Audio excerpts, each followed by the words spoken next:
Buenas a todos los que nos escuchan. No digo ni buenas tardes ni buenas mañanas porque depende del momento que lo escuchen. Esto es otro programa que hacemos en la Fundación de Fibromialgia y Fatiga Crónica que se llama dentro del grupo de Parlem en Familia. Hablamos en familia. Es decir, hay muchas problemáticas de la fibromialgia, aparte del diagnóstico, tratamiento, que influye mucho, interfiere mucho en la vida cotidiana del paciente y los demás. Ya hablamos uno de fármacos, de medicación alternativa, de la ética, del profesional. Y hoy otro que es yo diría que casi más importante, que es el trabajo y la persona con fibromialgia o fatiga crónica. Sabéis que cuando la fibromialgia inicia con dolor y a los 2 años tienen fatiga y las fatigas empiezan con fatiga y a los 2 años tienen dolor generalizado. O sea que en este punto son bastante similares. Yo soy el doctor Cayetano Alegre, soy reumatólogo, he trabajado mucho en fibromialgia, tanto en el Vallebrón como ahora en Quirón Salud, y hemos invitado a uno de nuestros patronos de la fundación, que es Francesc José María, que es abogado que ha trabajado mucho en lo laboral y también en la fundación de los afectados de fibromialgia y fatiga crónica. Él ha trabajado en el campo de la salud, tanto como secretario general del Consorcio de Salud, como director general del Instituto Catalán de Salud. O sea, que sabe muy bien qué puede dar de sí la salud pública, qué puede dar de sí las leyes para integrar a esta persona con incapacidad. Francesc, ¿quieres presentarte o ya? eh, Ya es suficiente, ya es De suficiente. acuerdo. Mira, está claro lo que tenemos en salud, que es el médico de cabecera, que empieza capital, el reumatólogo o el médico especialista que diagnostica y orienta al paciente. Pero hay una serie de medicina fuera de este ámbito, como es la medicina de trabajo, la medicina de prevención laboral, que quizá yo creo que tendría, no sé qué piensas, Francesc, de que tendría que tener un cierto papel. Yo he ido a hablar con ellos y me dicen que ellos accidentes y nada más, accidentes laborales y nada más. Claro, esto es muy restrictivo, esto no es salud laboral, es decir, una sobrecarga laboral, un estrés laboral también es parte de la salud laboral. No sé, ¿qué piensas? Bueno, efectivamente hay un cierto, por no decir un gran desentendimiento desde los servicios de salud laboral hacia estas enfermedades, en primer lugar porque son consideradas enfermedades comunes y por tanto fuera de su ámbito de actuación, aunque después tengan incidencia evidentemente en la vida laboral, en la empresa de la persona afectada por esta enfermedad. Yo creo que hay una visión un poco o mucho reduccionista. Ya en 1950, el Comité Conjunto entre la Organización Internacional del Trabajo y la Organización Médica de la Salud, en su definición de la salud en el trabajo, establecieron que la actividad debía atender, además de a la prevención de la pérdida de la salud de los trabajadores causada por las condiciones o por las circunstancias del trabajo, ¿no?, que sufrían en su puesto de trabajo, también tenía que tender, me estoy refiriendo a 1950, hace ya pronto 75 años, ¿no?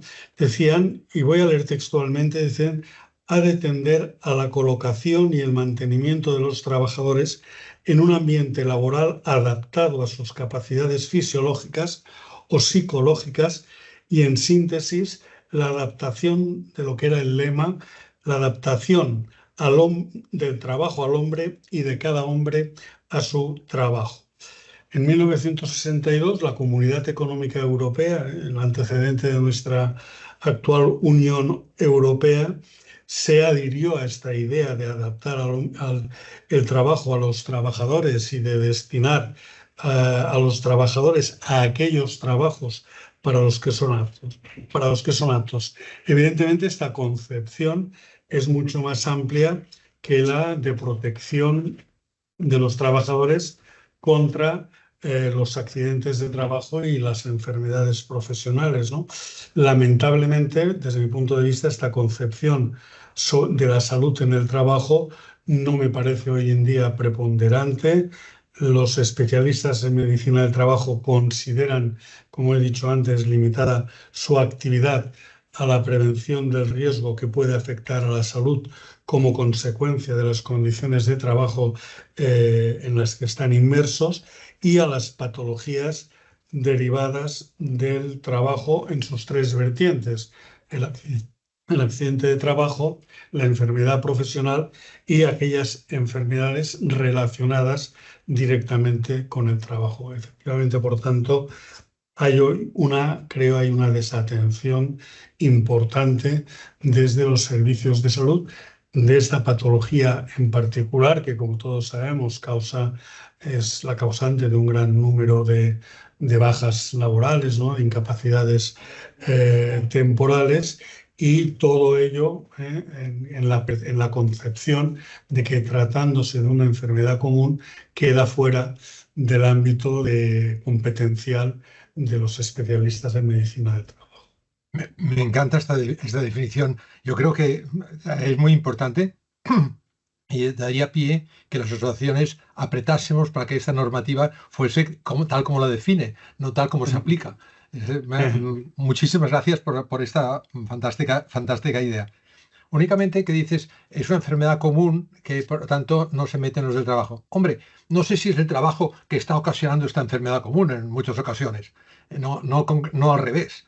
O sea, puede haber tanto el enfermo realmente por la situación familiar o lo que sea, por una inflamación crónica que tenga en el organismo, tenga una fibromialgia, pero puede ser también que el agobio del trabajo esté creando esta enfermedad, con lo cual ya estaríamos dentro de la medicina del trabajo. Sí, bueno, en este aspecto sí que hay algunas sentencias que reconocen como accidente de trabajo o como enfermedad profesional a la fibromialgia, porque el origen de la aparición de la enfermedad han sido otros síndromes, ¿no? De sensibilidad a los productos químicos, etcétera, y teniendo ese origen, ¿no? en la actividad laboral de la persona que está afectada por la fibromialgia. Entonces sí que muy excepcionalmente, los tribunales han reconocido que la incapacidad derivada de esa fibromialgia, por el antecedente que sí que se puede considerar una enfermedad profesional, ha sido tributaria esta situación del reconocimiento de una incapacidad por accidente de trabajo / enfermedad profesional, ¿no? Y a nivel de prevención, mira, a mí en el hospital me hacen hacer cada año un curso de recuperación cardíaca. Jamás lo he tenido que usar en el ámbito hospitalario. Y nunca me han hecho uno de prevención del estrés de la enfermera que tengo en el despacho o del otro médico que está agobiado porque le han puesto 420 visitas. La medicina preventiva dentro del ámbito de trabajo se dedica mucho a la vacuna, si quieres, o a hacer cursillos de esos que repetimos sin demasiada fructuosidad. ¿No crees que también podríamos apretar en esta vía? No debemos apretar en esta vía, porque es necesario darle un enfoque sociolaboral a la enfermedad para aquellas personas, evidentemente, que están activas o están en edad de trabajar, ¿no? Y el mantenimiento de una actividad laboral compatible con la evolución de la fibromialgia es de gran ayuda en el curso del proceso. Yo no soy médico, pero todo lo que he llegado a leer sobre la enfermedad, el mantenerse activo, a no ser que estés en un grado 3 de discapacidad severa, etcétera, el mantenimiento de la actividad laboral puede ser incluso beneficioso, porque se evita el aislamiento social, se evita se reduce el impacto de la enfermedad en la calidad de vida de la persona enferma. Por tanto, la actividad preventiva a la que hacía referencia ha de pasar, entre otras actuaciones de tipo sanitario y de tipo social, por la conservación, entiendo yo, de la máxima integración en la vida laboral. Y para ello es preciso que los servicios asistenciales, que al final son los que dan la baja por incapacidad temporal o en su momento por una incapacidad permanente, los servicios de salud laboral y los departamentos de recursos humanos de las empresas mantengan una estrecha coordinación. ¿Con qué objetivo? Pues con el objetivo de evitar un cese prematuro e inadecuado de la actividad laboral, que puede ser más perjudicial que beneficioso en el curso de la enfermedad. Sí, yo estoy totalmente de acuerdo. Creo que el enseñarles o a darles armas para no agobiarse frente a un trabajo, le dan un Excel, a lo mejor se agobia y si sabe cómo manejarse, escaquearse, que decíamos cuando yo hacía la mili, de estas cosas, o no agobiarse con la cantidad, por ejemplo, de papeles que tienes detrás de la mesa. Es decir, saber afrontar el de esto. Y los compañeros de trabajo también creo que tendrían que tener un papel de soporte Claro, al lado. Que muchas es que veces son, ujú, sí, no, no, sí, muchas veces son sobrecargas. Que esto es un inútil, esta no farré, esta se va a hacer pipí cada 2 minutos. Esto es un sí, problema sí. al compañero de trabajo. Claro, porque hace falta formación por parte de las empresas, empezando ya, como decía antes, por sus propios servicios de salud laboral, formación en torno a esta enfermedad sobre la cual se tiene una visión. Después, si queréis, lo hablamos, porque tengo aquí lo que me contestó un jefe de servicio de uno de los 4 grandes hospitales de Barcelona, del jefe de servicio de salud laboral, cuando le pedí algo de información y de consejo, porque sabía que me ibas a entrevistar, y es un mensaje que no tiene desperdicio, ¿no? Que demuestra la ignorancia sobre la enfermedad y una culpabilización, ¿no?, de la persona enferma y tal. Bueno, si ya empezamos porque los profesionales, muchos empiezan desde una actitud negacionista. Hoy, por desgracia, todavía en los servicios asistenciales hay una actitud negacionista sobre la enfermedad. Pues no digamos ya en aquellos que no son profesionales, ¿no?, de la medicina, como pueden ser los empresarios, los responsables jerárquicos del trabajador afectado, sus compañeros de trabajo, que lo que hacen es acabar con actitudes que son realmente discriminatorias hacia la persona afectada.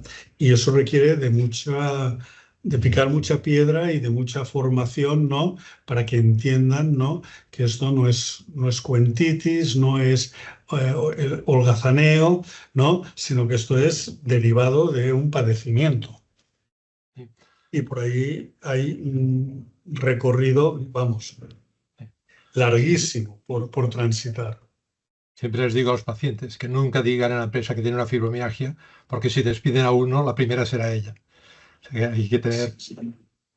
Bueno, esto, por suerte, en España hemos avanzado mucho en materia de legislación, ¿no? Y en el 2022 se promulgó una ley de igualdad de trato y contra la discriminación, que incluyó entre las causas de discriminación las 6 típicas: el sexo, el origen étnico o racial, las creencias, la religión, etcétera. Incluyó concretamente la enfermedad, la condición de salud, el estado serológico y la predisposición genética a sufrir patologías o trastornos. Por lo tanto, ya tenemos colocados desde hace 2 años y algo en nuestra legislación aquí en España que se considera, ¿no?, que determinadas actuaciones que pueda tener la empresa, cuyo fundamento sea la enfermedad esta o cualquier otra que padece el, el trabajador, siempre y cuando, evidentemente, la actuación de la empresa no sea procedente y esté justificada, ¿no? Si el trabajador ha robado y lo despiden, no lo despiden porque sea enfermo, sino porque es un ladrón.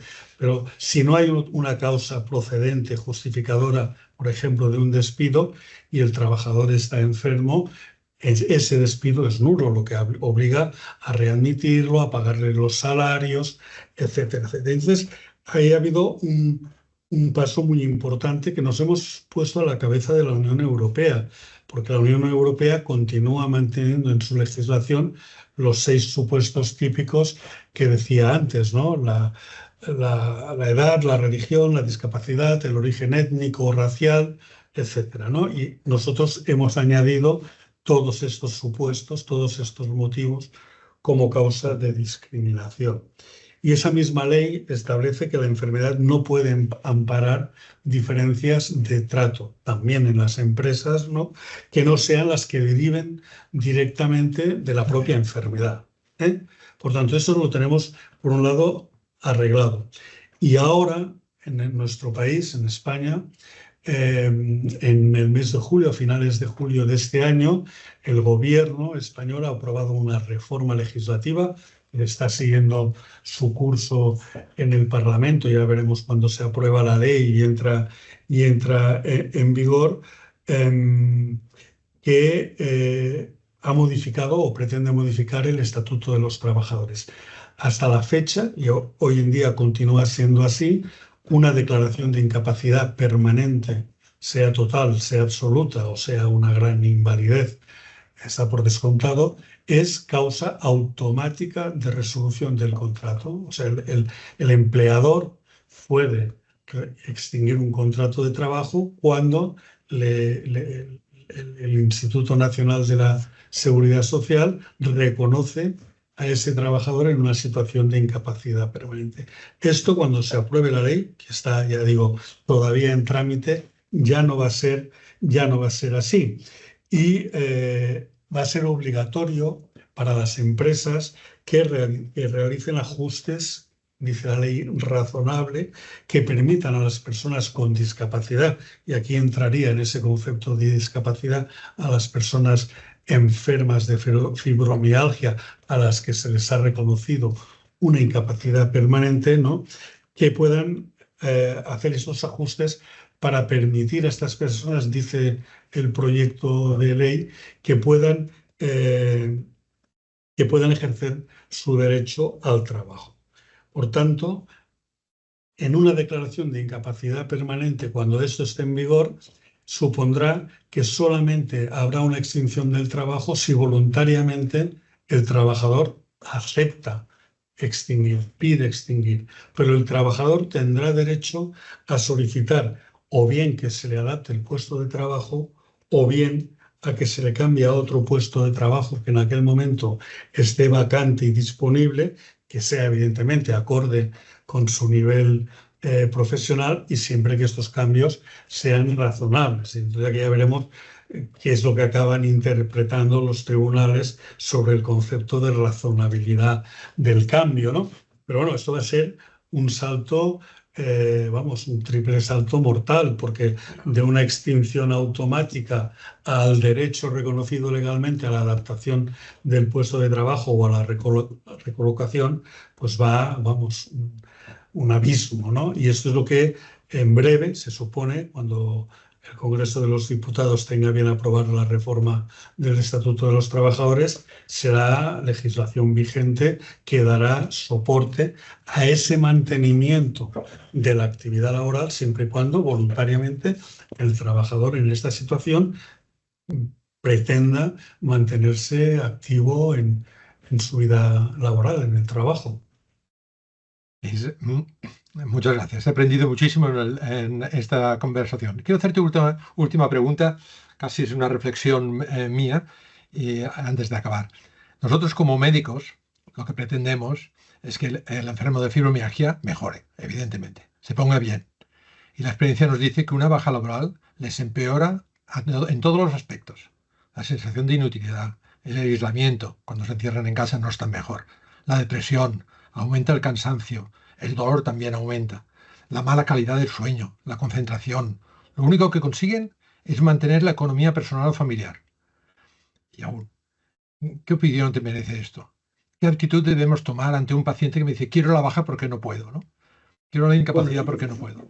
Sí. Ya sé que no puedes tener una respuesta, pero... Antes de responder, que entraré al trapo, creo que en buena parte en mis anteriores respuestas, en buena medida, está ya respondida en parte, ¿no?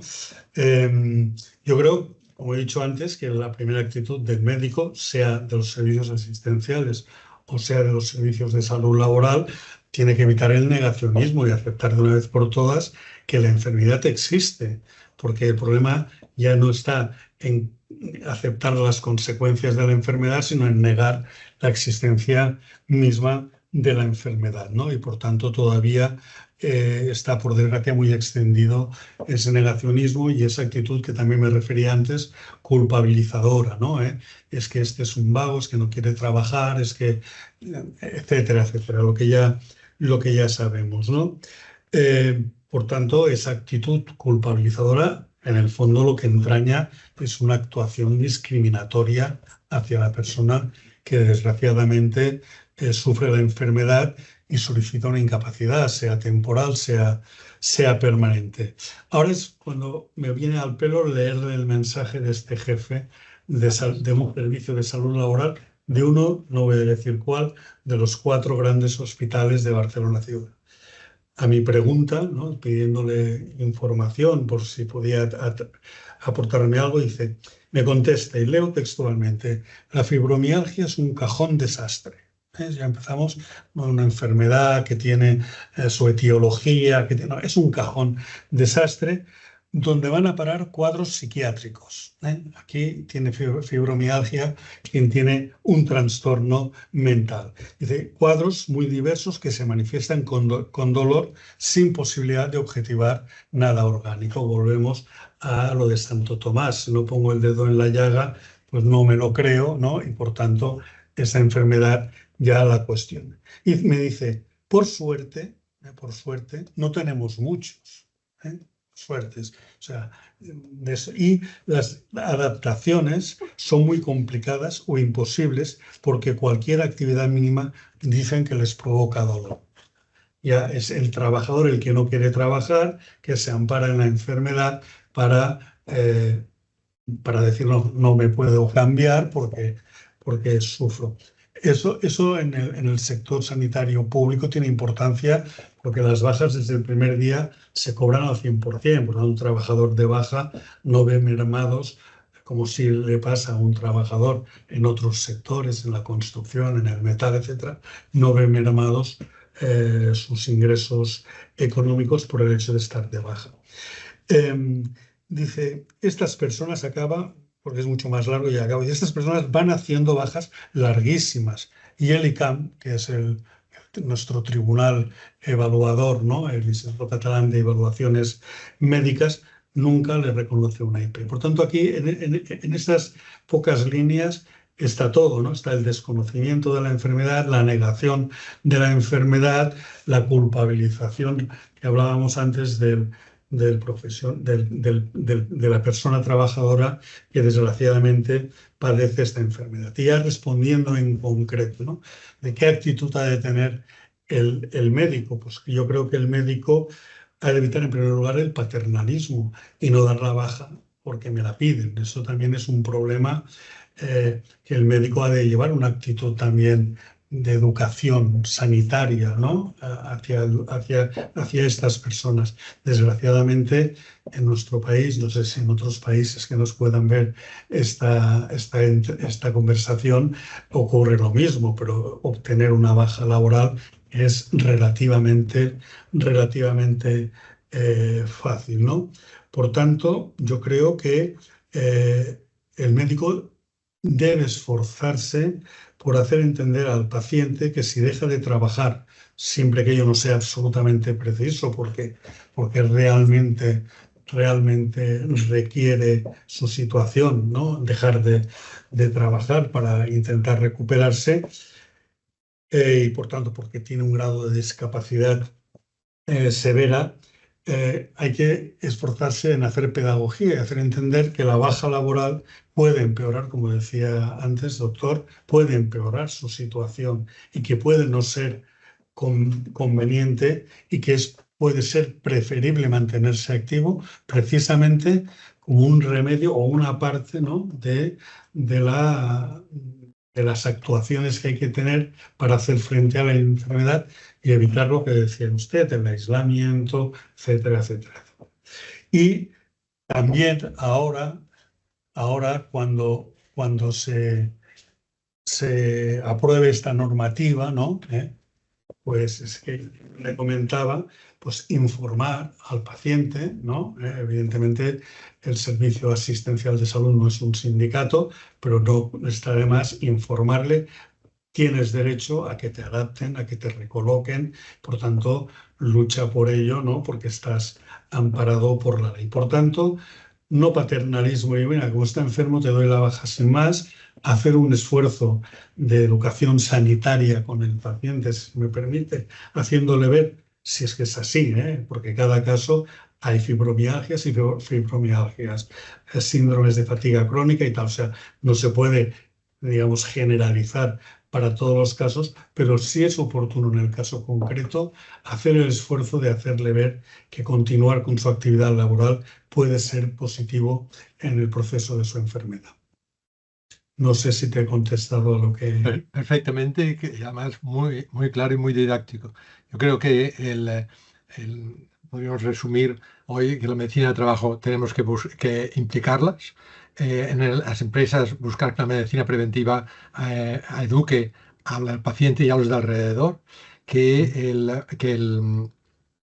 la normativa futura va a protegernos, va a proteger a este tipo de enfermos, que tenemos que estar al tanto. Y yo diría que falta un deber al médico, que es saber medir de forma eficaz la fibromialgia. Es decir, nosotros ahora ya comenzamos a tener datos, signos, no solo síntomas, que avalan o refuerzan que el paciente tiene una fibromialgia, pero nos falta métodos de valoración de sus dificultades en la vida cotidiana. No simplemente un test autoaplicado que el que quiere marca 100 a todo y por lo tanto sale fatal y le pone entonces un grado de severísimo simplemente porque lo ha votado el propio paciente, sino los médicos también tenemos un mea culpa de intentar buscar métodos más fidedignos de su discapacidad o de la gravedad de su proceso. Y darte las gracias de la reunión de hoy. Pero eso es extrajurídico, yo ahí ya no... Ya, pero me ha salido... de mi competencia, ¿no? Pero después, profesional. Después de tu... Pero estoy totalmente de acuerdo, porque una de las razones, y lo leía en ese mensaje de WhatsApp, es la falta de objetivación. Como no es objetivable, no existe, y está solamente en la mente. Bueno, pues es un enfermo psiquiátrico, es lo que nos dice una persona con un alto grado de responsabilidad en el ámbito de la salud laboral en un hospital importante. Y entonces, esa creencia está hoy muy extendida. Y ahí también, desde las facultades, la formación, en la formación especializada por el sistema de residencia, hay que hacer un gran esfuerzo con este tipo de enfermedades, como con otras, ¿no? Otras enfermedades que no son estas, minoritarias, que también por desconocidas dejan de estar debidamente atendidas. Como si el psiquiátrico no fuese enfermo. Esto es más gordo también. Sí. Pero bueno, esa quiere decir que está tocado del ala y no hay que hacerle mucho caso. Oye, pues nada más. Muchísimas gracias de este rato que nos has dedicado a la Fundación y a los pacientes con fibromialgia y esperamos seguir contando contigo. Muy bien. Gracias a vosotros por contar conmigo. Buenas tardes o buenas tardes. O buenos días. Venga, adiós. Adiós.